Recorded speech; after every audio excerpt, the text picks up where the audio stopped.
Te paso el micrófono. Pepe, hola.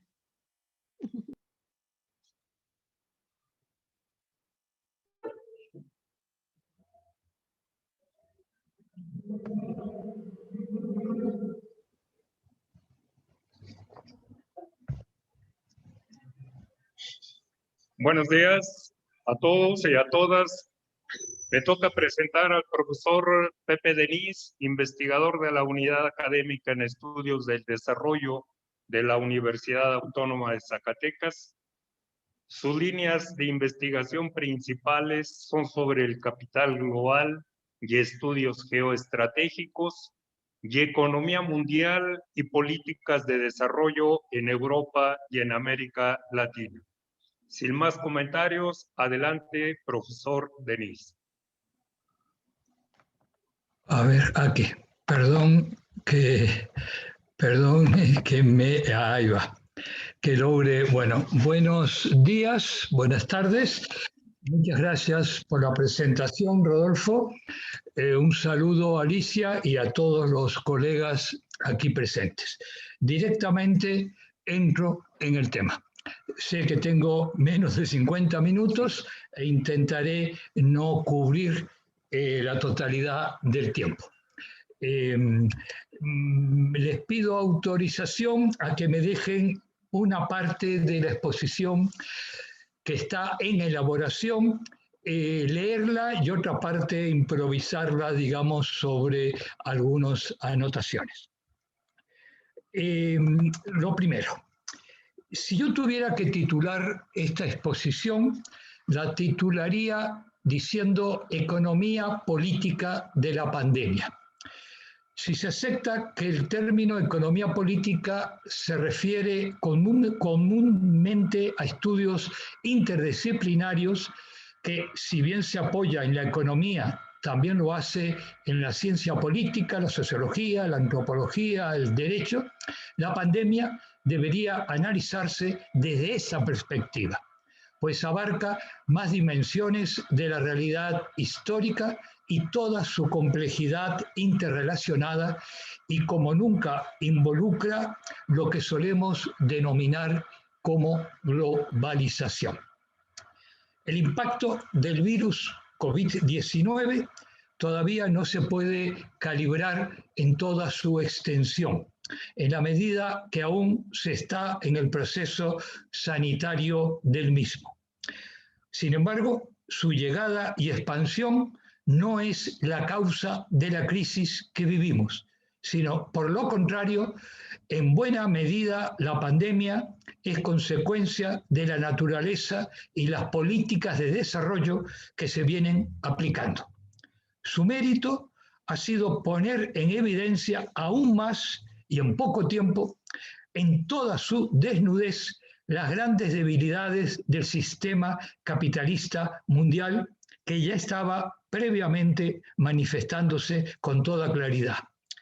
El debate es si este momento es propicio para cambiar el sistema o por lo menos rasgos sustanciales del modelo dominante de desarrollo, o si otra vez el capitalismo tendrá la capacidad de aprovechar la crisis para reformularse y continuar con su dominación y hegemonía.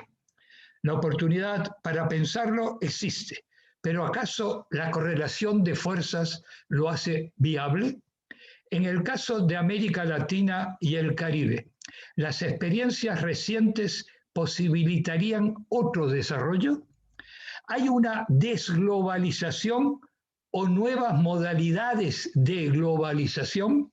Especialmente cuando las grandes empresas transnacionales son las que articulan la matriz productiva, la financiarización y comercialización mundial, controlando la generación de conocimiento científico y tecnológico, a la vez que los medios de comunicación y vigilancia y buena parte del sistema y valores educativos y culturales. En fin, en esta exposición se pretende presentar y discutir algunos tan solo algunos elementos de esta situación compleja, multi e interdisciplinaria, donde, por empezar, la propia vida en el planeta está en duro cuestionamiento. Pienso, bajo el título de Poder, Miedo e Ignorancia, que hay que ponderar lo que esto significa. Aunque estemos acostumbrados al uso que los grandes medios masivos de comunicación hacen desde hace mucho tiempo, diría que nacieron para esa función. Estos meses de pandemia lo han reiterado con creces. Más que informar, dando a conocer lo que sucede, han pretendido una vez más conformar opinión de acuerdo al poder que representan. Chomsky lo ha señalado con mucha claridad cuando ha recordado que ello ocurre de acuerdo a las agendas del poder corporativo dominante. Efectivamente, hay estrategias de manipulación mediática que buscan que los ciudadanos no tengan los elementos y menos aún los instrumentos para fijarse de veras en los temas medulares de la sociedad. Por lo contrario, buscan consolidar comportamientos infantilizados y fomentan más la emocionalidad superficial que los valores racionales y críticos. Desde siempre, una emoción como el miedo ha tenido y sigue teniendo una alta rentabilidad en las relaciones de poder. Y habitualmente determinados miedos tienen una alta correlación con la ignorancia. Averroes, el filósofo andalusí, ya había dicho en el siglo XII la importancia que tiene el miedo en la vida humana. Más precisamente, consideró que la ignorancia lleva al miedo y que éste lleva al odio, el cual a su vez suele llevar a la violencia. 8 siglos después, en el año 1949, el escritor británico George Orwell publicó 1984, en donde describe una sociedad en la que se manipula la información y existe una vigilancia masiva, escribiendo que para controlar a un pueblo hay que conocer su miedo, añadiendo que, comillas, es evidente que el primer miedo de cada individuo es estar en peligro mortal y que una vez que el ser humano se hace esclavo de su miedo, es fácil hacerle creer que el papá Estado estará listo para ayudar a salvarlo. Posteriormente, hace apenas unas décadas, un economista y pensador como José Luis Sampedro recordó que gobernar a base de miedo es muy eficaz. Metafóricamente dijo que si uno amenaza a la gente diciéndoles que las va a degollar y luego no llega a hacerlo, entonces se les puede azotar y explotar. El miedo, afirma, hace que no se reaccione. Por la misma época, Eduardo Galeano, en un breve relato que tituló El miedo global, escribió que es el tiempo del miedo, recordando varios de ellos, entre los que incluyó cuando el lenguaje tiene miedo de decir. Terminó su texto identificando también el miedo a lo que fue y a lo que puede ser, miedo de morir, miedo de vivir. Imposible, desde mi opinión, mayor vigencia de las palabras de todos ellos.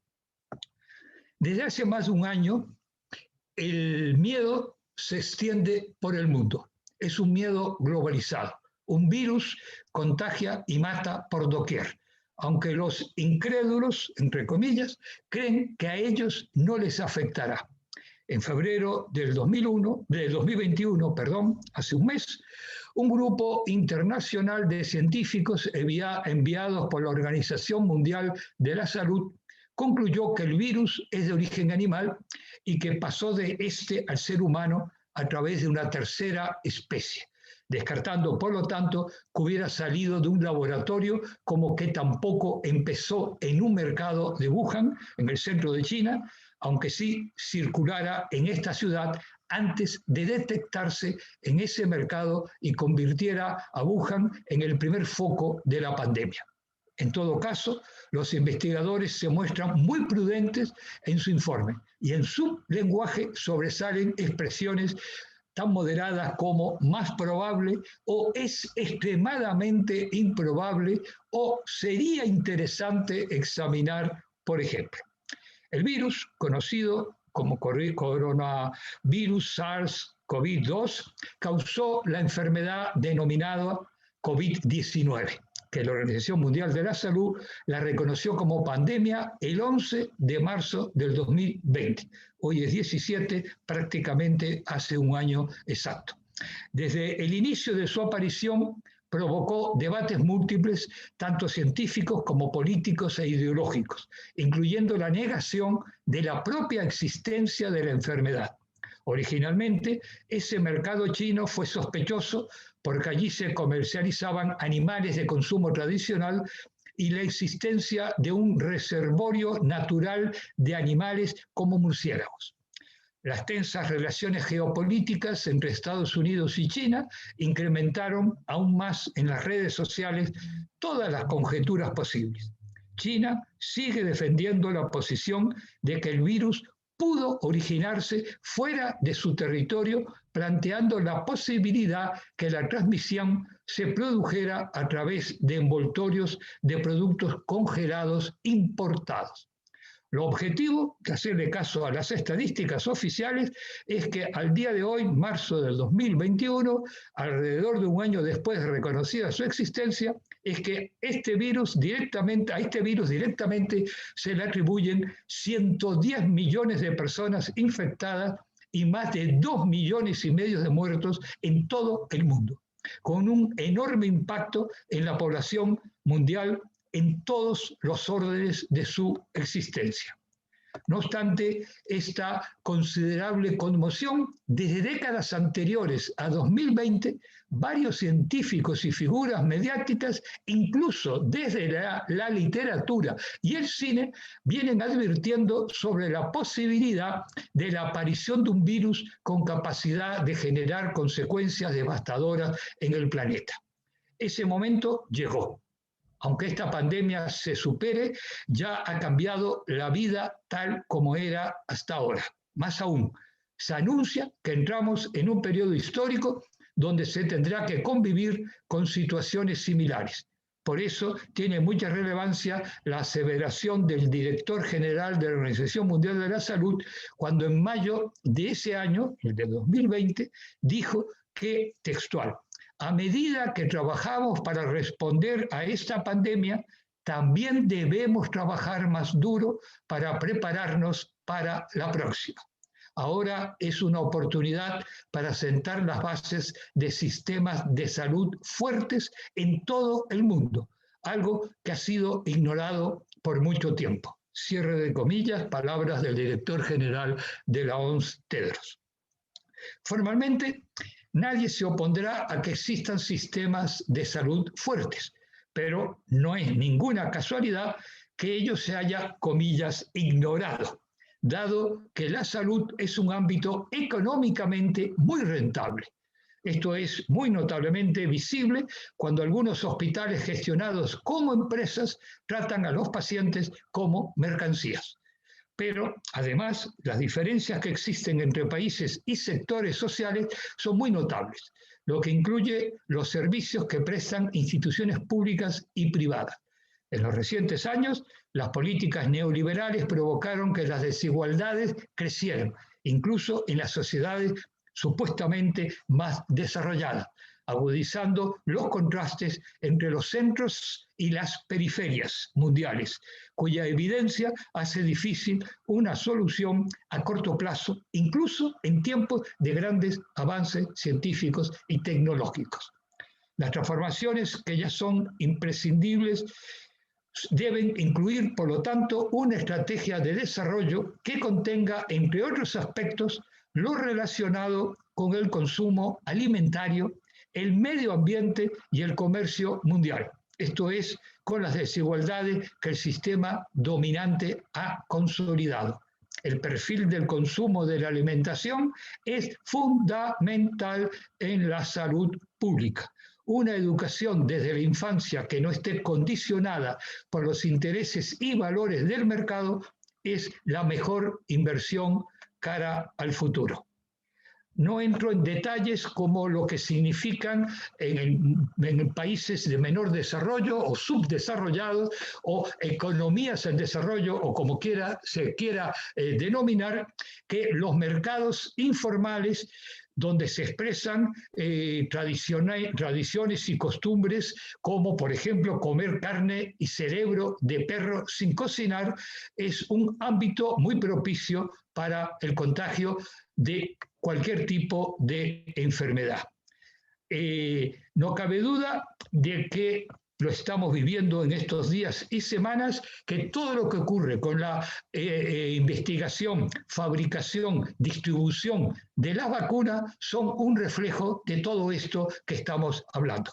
No hay tiempo para entrar en detalles, pero que claramente cuando se ha dicho que la vacuna debería ser considerada un bien público mundial y que sea gratuita y accesible para toda la humanidad, estamos constatando que hasta al interior de países centrales hay toda una competencia entre las distintas empresas farmacéuticas para acceder al mercado, convirtiéndose hoy por hoy en uno de los negocios más rentables y que pone al descubierto la capacidad de gestión de los propios gobiernos nacionales. En septiembre del 2019, hace ya año y medio, más o menos, un economista español conocido como Juan Torres López publicaba un artículo bajo el título de La crisis que viene. Lo cito a él, pero podía citar a otros economistas o a otros estudiosos que desde en los recientes años, pero un tiempo antes de reconocerse públicamente la existencia del COVID-19, ya hablaban de la crisis que viene en el sistema capitalista, antes del virus. Y dice Juan Torres textualmente, desde hace unos meses hay una convicción generalizada sobre la proximidad de otra crisis. Entre paréntesis dice, un cambio en la senda actual de crecimiento económico seguido de inestabilidad. Cierre de paréntesis. Y quizá de una nueva fase de recesión económica. Crecimiento negativo durante más de 2 trimestres consecutivos, que conduciría a otra etapa posterior de nuevas dificultades. Y concluye afirmando que, en resumen, a las puertas de una crisis que no va a ser sistémica, dice Torres, cuidado, y quizá ni siquiera global, también SIG, ojo, cuidado, sino que va a manifestarse en detonaciones sucesivas en diferentes lugares y con magnitud muy diversa.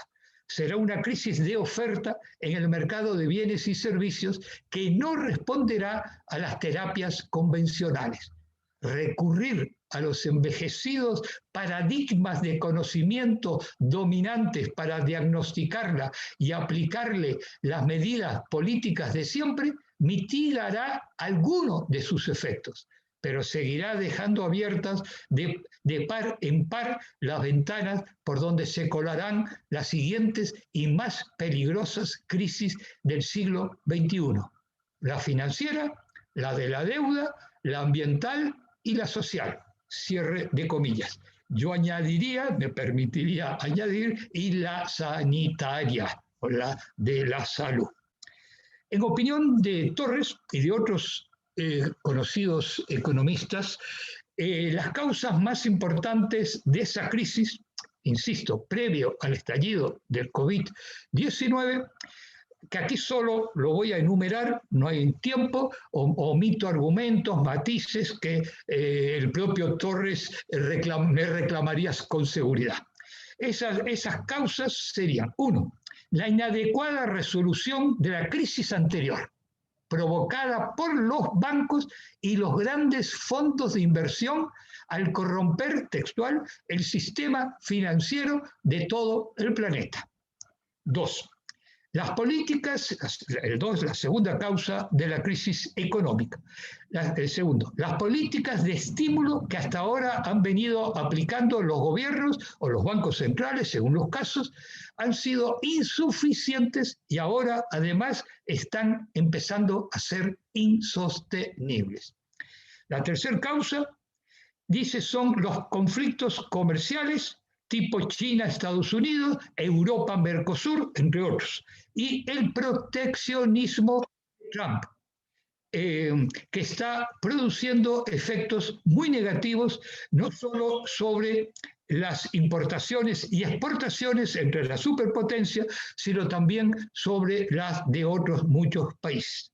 Cuarta causa, hay que tener en cuenta que los sistemas financieros de todo el mundo apenas sí se han reformado después de la crisis de 2008 y que siguen en situación de gran fragilidad. En quinto lugar, o quinta causa, estamos viviendo, dice textualmente Torres, estamos viviendo tensiones geopolíticas que producen gran riesgo e incertidumbre porque pueden derivar inmediatamente en gravísimos problemas económicos y energéticos, algunos globales si llegaran a estallar. Y por último, en sexta causa, él señala, indica que quizá la más importante, dice, es la situación de las bolsas de todo el mundo, al borde de un colapso cuyos efectos serían demoledores, dice Juan Torres, para muchas grandes empresas y para el sector financiero. Yo digo que cualquiera sea la opinión que se tenga de lo que acabo de indicar en boca, digamos, en el razonamiento de Juan Torres, lo que importa subrayar aquí, a partir de todo lo dicho, son dos cosas. Una, que la pandemia no es causa de la actual situación crítica que vive la humanidad, sino que en tal caso la agudiza y la deja en evidencia. Y dos, que las causas de la crisis son anteriores y tienen que ver con la naturaleza del modelo de desarrollo capitalista, cuya fase dominante en las últimas décadas puede denominarse como globalización transnacional neoliberal o más coloquialmente como pandemia neoliberal. Lo cierto es que el modelo económico imperante desde hace decenios viene saqueando la naturaleza, destruyendo la biodiversidad, modificando el clima, creando condiciones para la aparición de nuevos virus y nuevas enfermedades. No hay casualidades, sino causalidades. Entre otras acciones, cabe citar la deforestación, la minería, la expansión de las vías de comunicación que desencadenan y acercan geográficamente las diferentes epidemias en simultaneidad con el empeoramiento ambiental.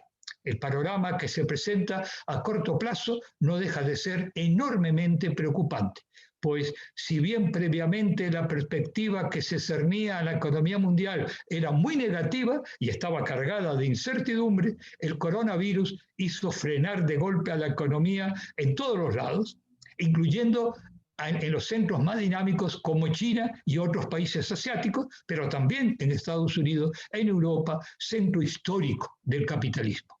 Millones de empresas, grandes, medianas y pequeñas, bajaron su actividad, cerraron preventivamente o directamente entraron en situación de quiebra, perdiendo el empleo parcial o totalmente millones de trabajadores. A esto añado muy brevemente lo siguiente, que si nos planteamos un escenario de post-pandemia, ¿cómo será el planeta cuando termine la pandemia? Seguramente no es fácil preverlo, pero sí ya hoy, en el primer año, aún sin estar en la post-pandemia, sino todavía en una de las fases de la pandemia, nota a pie de página, Italia ha vuelto a confinarse. Francia ha agudizado sus medidas porque ha vuelto en una cuarta ola a crecer el contagio de la población con las mutaciones que se están dando en los virus en distintos lugares del mundo. Pero el hecho es que ya hoy la normalidad, entre comillas, implica una rotunda transformación con respecto a lo anterior. Aquí habría que tomar en cuenta otros elementos que me parece, antes de entrar en América Latina a toda velocidad, indicar. En estos días tuve la posibilidad de acceder al último informe, con fecha 1 de marzo del 2021, de uno de los bancos más conocidos de España, digamos, uno de los dos más importantes, y donde dice que los principales factores de los que los inversores están pendientes al día de hoy, y esto nos da, en mi opinión, ciertos elementos para ver cómo desde un banco globalizado como el que estamos citando, sin citarlo, nos da elementos. Textualmente dice: la evolución de la pandemia, tanto en Estados Unidos como en Europa, por el impacto que pueda continuar teniendo en el ritmo de actividad. Este sería uno de los factores de los que los inversores están pendientes hoy en este informe de este banco, la evolución de la pandemia. En función del ritmo, en función de cómo sea el impacto y cómo pueda continuar teniendo en el ritmo de actividad. En todo caso, añade el informe, serán claves las noticias relacionadas con la aprobación por parte de los gobiernos de nuevas vacunas, así como, y lo subrayo, el ritmo en las campañas de vacunación y su efectividad, subrayado por mí, para el descenso de los contagios y la mortalidad. Segundo factor, según este banco, el nuevo plan fiscal de Estados Unidos, para Estados Unidos. Dice, necesita ya tan solo la aprobación definitiva por la Cámara de Representantes al 1 de marzo. Como sabemos, en estos días Biden lo ha ratificado, o lo está ratificando, con una cuantía multibillonaria. Dependerá de lo que esto signifique como fuerte impulso adicional para el consumo privado de Estados Unidos, de la población norteamericana. Tercer factor del que se está en esta coyuntura pendiente, dice el banco. En la reunión de marzo del Banco Central Europeo, el foco de los inversores estará en la rueda de prensa de Lagarde y las referencias que haga al ritmo de compras de activos. La FED también se reúne en marzo y actualizará sus previsiones de crecimiento e inflación. Y por último, el cuarto factor dice textual: el mercado analizará los datos económicos que se vayan publicando para calibrar el ritmo de reactivación en Estados Unidos y en zona euro.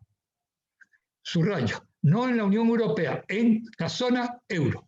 En el caso de Estados Unidos, además de los datos de consumo privado, la atención continuará en el mercado de trabajo y los niveles de creación de empleos. En la zona euro será clave determinar la evolución del sector servicios. Cierro con esto el aporte, digamos, de estos días que me parecía interesante introducirlo. Se presta también, obviamente, no solo lo que escribe un académico como Torres, sino lo que escribe un equipo de asesoramiento de un banco transnacionalizado como es el que he consultado. Con respecto a América Latina. Lo primero que quizás habría que decir, empezando por las conclusiones, en lugar de empezar por los argumentos, es que parece difícil que la región recupere niveles anteriores a la pandemia.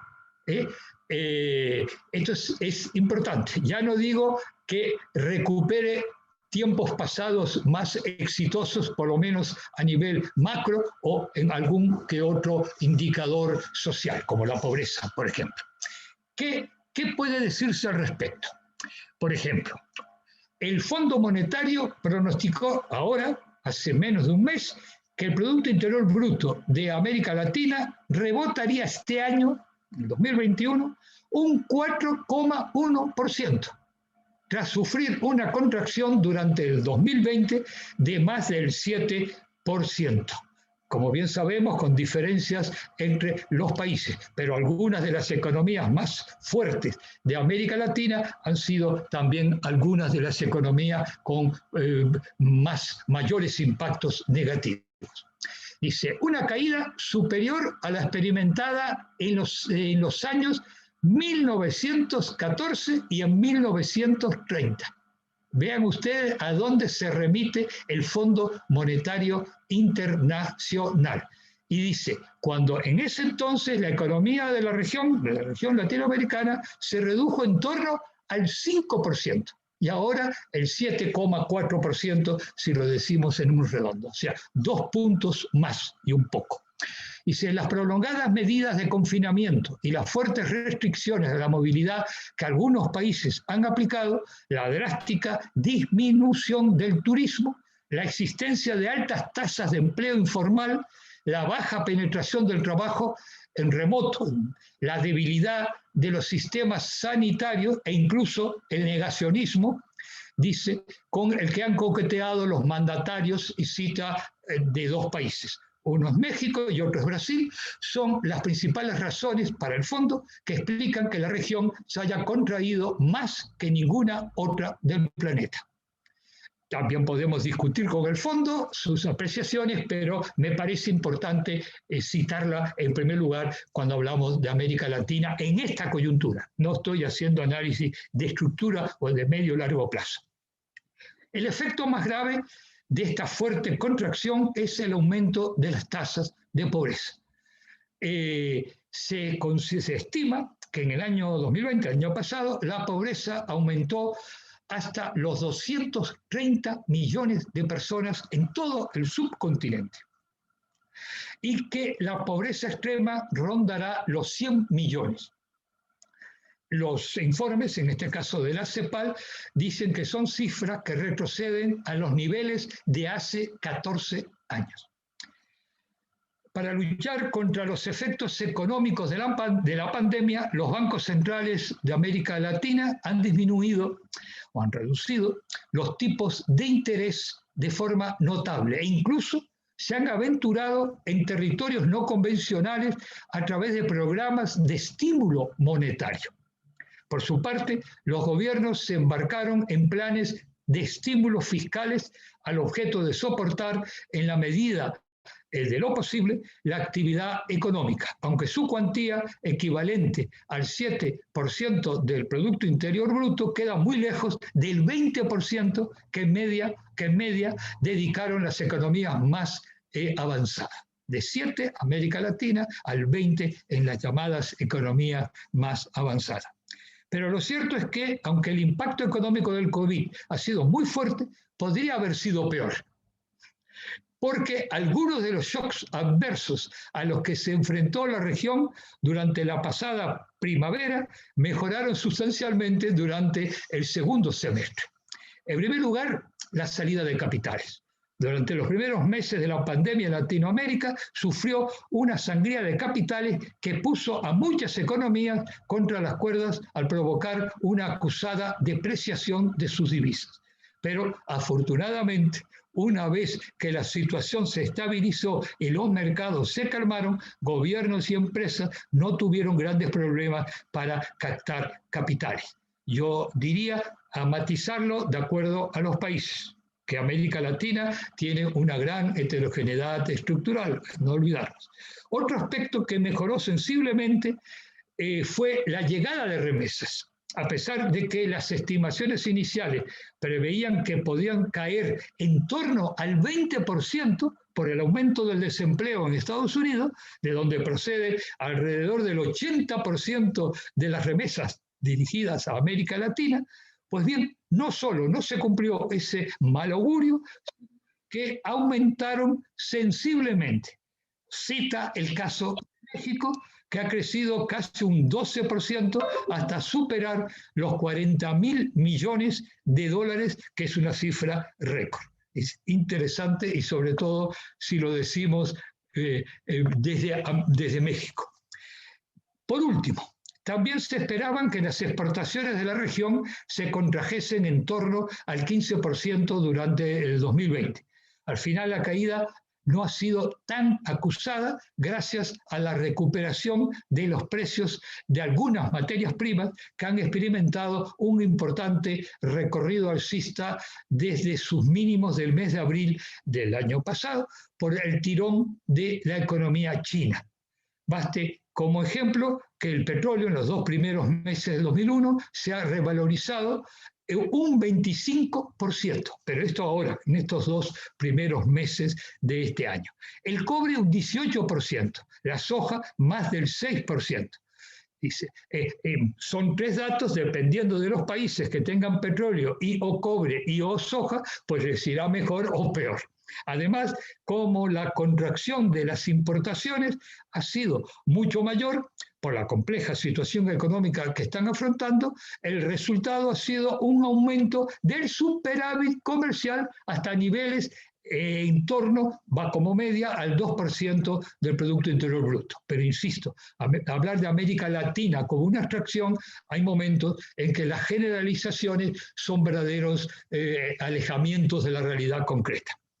Latinoamérica, pues, afronta el que debería ser el año de la recuperación, el que debería ser la mejora de la situación sanitaria en la medida en que los procesos de vacunación avancen, los impulsos fiscales y monetarios, la recuperación de los flujos de inversión y los altos precios que mantienen las materias primas deberían impulsar el crecimiento por encima del 4%. Además, la mayoría de las divisas locales han recuperado en parte el terreno que perdieron frente al dólar. Pero aún así, insisto, y esto va de mi cuenta, que parece difícil que la región pueda recuperar el nivel de actividad pre-COVID antes, en el mejor de los casos, antes del 2024, pero en el mejor de los casos y dependiendo de los países, las políticas económicas de sus gobiernos y que la situación internacional no se agrave en términos económicos, geopolíticos, etc. Aclaro que los datos que yo utilicé anteriormente, en estos últimos minutos, con los referidos indicadores que recogía, parten de un informe internacional de un equipo de asesores. Dicho así, pero de prestigio en Europa, básicamente. Finalmente, ahora sí, y así termino antes de los 50 minutos concedidos. Finalmente, hay que prepararse para tiempos de incertidumbre, no solo en América Latina, sino en el mundo. Nunca como ahora la interrelación de todos los factores económicos, sociales, geopolíticos, de sanidad, virus, son escenarios globalizados o internacionalizados o mundializados o como cada uno le quiera denominar de acuerdo a su propio paradigma, que plantean escenarios inéditos con grandes transformaciones que están ya sobre la mesa, que son transformaciones científico-tecnológicas, que son geopolíticas, que son medioambientales, que son incremento más o menos de desigualdades, temores políticos y sociales con nuevas modalidades de los sistemas políticos internacionales y nacionales, con una tendencia hacia lo que podríamos denominar autoritarismo, para ser suave en la terminología. En algunos países de Europa, concretamente, podría hablarse con versiones neofascistas, claramente, ahí ya no solo con este eufemismo de nuevas modalidades de autoritarismo. La necesidad, seguro, llevará a dar respuestas. Las necesidades históricamente siempre han creado respuestas, más acertadas, menos acertadas, pero no estamos en una situación que por primera vez el planeta corra riesgo, aunque sí corra algunos riesgos que hasta hace muy poco no corría. Pero como siempre, la humanidad encontrado respuestas a las necesidades históricamente. Confiemos que así sea, pero los cambios climáticos y las pandemias marcan este siglo XXI.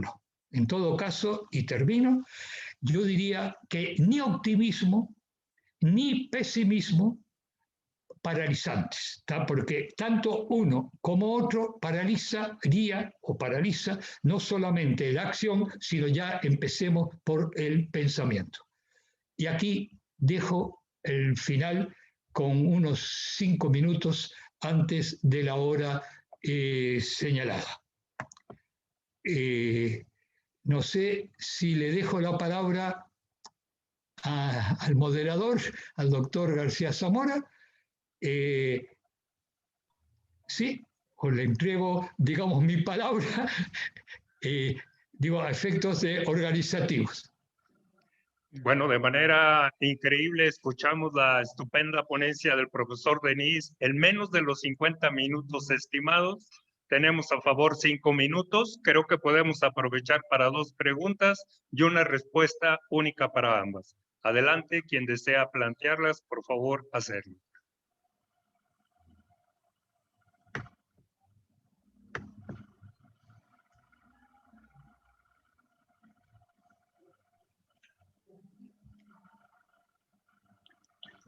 Ha sido tan rica la presentación del profesor Denis en términos analíticos y en términos de información que creo hay una gran cantidad de datos que hay que sistematizar. Si no fuera factible en este momento hacer preguntas, creo que todos nos quedamos con una serie de insumos, de reflexiones, de propuestas. Como lo decía el viejo Galbraith, ¿qué hacer en tiempos de incertidumbre? ¿Y qué hacer frente a la incertidumbre? Hay que apelar a la caja de herramientas de Joan Robinson, a la experiencia histórica y a lo que la realidad nos está planteando. En ánimo de no comprometer la dinámica de todo el seminario, agradecemos al profesor Denis su participación. Rodolfo, sí. Rodolfo, perdona que te interrumpa. Pati quiere hablar. Pati está levantando la mano. Adelante, adelante, Pati. Gracias. Solamente una pregunta. Mucho y un poco en México y en otras partes de América Latina se habla sobre qué va a pasar en la pospandemia. ¿Se va a hacer un análisis realmente y se va a cobrar política y económicamente a estos gobernantes que han tenido políticas erráticas, políticas incorrectas ante la pandemia y que yo creo que el análisis nos va a llevar a eso? ¿Qué irá a pasar y cuál podría ser su costo? Que posteriormente se utilice políticamente los resultados de la pandemia en esta zona. Yo creo que va a ser en todo el mundo, pero en esta zona exactamente. No es fácil contestar, aunque tenga por delante 10 horas. 1 minuto, 2 minutos, aún menos. Sí decir que las respuestas dependerán de cada país en función de cada gobierno. Desgraciadamente. Yo recibo prácticamente todos los días publicaciones de ámbito más académico que de ámbitos políticos, empresariales, pero que dan un perfil de por dónde van. Y yo soy, en líneas generales, muy escéptico, porque inclusive en los escenarios de los países donde se están produciendo nuevos giros progresistas, por lo tanto, se supone no neoliberales, digamos, se encuentran en un contexto económico internacional y regional no favorable. No son aquellos tiempos que favorecían determinadas políticas de distribución del ingreso, disminución de la pobreza, etcétera, etcétera, etcétera, que permitía en consecuencia pues mejorar, como así ocurrió en países como Brasil, como Bolivia, etcétera. Digamos, eso a mí me preocupa. En cambio, en otros países, el giro no ha sido hacia el progreso, sino ha sido más bien hacia atrás. Ejemplo clarísimo, Uruguay. Digamos, o sea, puedo, como contracara a lo primero, digamos, donde claramente ya hoy están aplicando medidas que es que, por ejemplo, hacer pagar a través de reducción de los salarios a los asalariados, digamos, para pagar que ellos la salida de la crisis pandémica, como que todo empezó con la pandemia. Antes de un año atrás, antes de la pandemia, todo era el paraíso terrenal. Claro, eso es gravísimo. Por eso yo insistía, no sé, quizás muy rápidamente, en que no debemos olvidar que todo es anterior, lo fundamental, lo estructural, es previo a la pandemia. La pandemia ha ayudado a poner descarnadamente al desnudo un montón de cosas para mucha gente. Otros ya lo sabíamos. Lo que estamos aquí lo sabíamos. No es nada nuevo, digamos. Entonces, yo creo que una vez más, en muchos países, en América Latina, en Europa, en Asia, en la pobre África, de la que ni siquiera se publican datos de la pandemia, como si ellos no tuvieran pandemia. Terrible. Terrible, digamos. En todos los lados va a depender una vez más de los gobiernos y de las sociedades. Sociedades organizadas tendrán mejor capacidad de respuestas organizadas, por lo tanto, más eficaces. Sociedades desarticuladas o solo movilizadas en función de grandes emociones, pues en mi opinión, o escondidas bajo banderas, cosa que ocurre en varios países de América Latina y de otras partes del mundo, bajo banderas nacionalistas, de que la patria somos todos, la crisis nos afecta a todos por igual, se esconde una forma, en nombre de la patria, en nombre de la nación, formas de dominación de los pueblos, dándole dosis, en lugar de dosis de trabajo, de comida, de educación, de salud, dosis patriótica. Y el patriotismo ayuda a muchas cosas, obvio, pero el patriotismo no quita el hambre, no quita la desigualdad, etcétera, etcétera. El falso patriotismo, patrioterismo, permítaseme decirlo así, como enfermedad del patriotismo. Viva el patriotismo, abajo el patrioterismo. Acépteme este lenguaje tan de barricada, pero para ser claro, no sigo para no... Y obviamente, en la medida que vivo en este instante de la pandemia en un país de Europa, donde la pandemia ataca muy fuerte, y donde el peligro a corto plazo son formas neofascistas.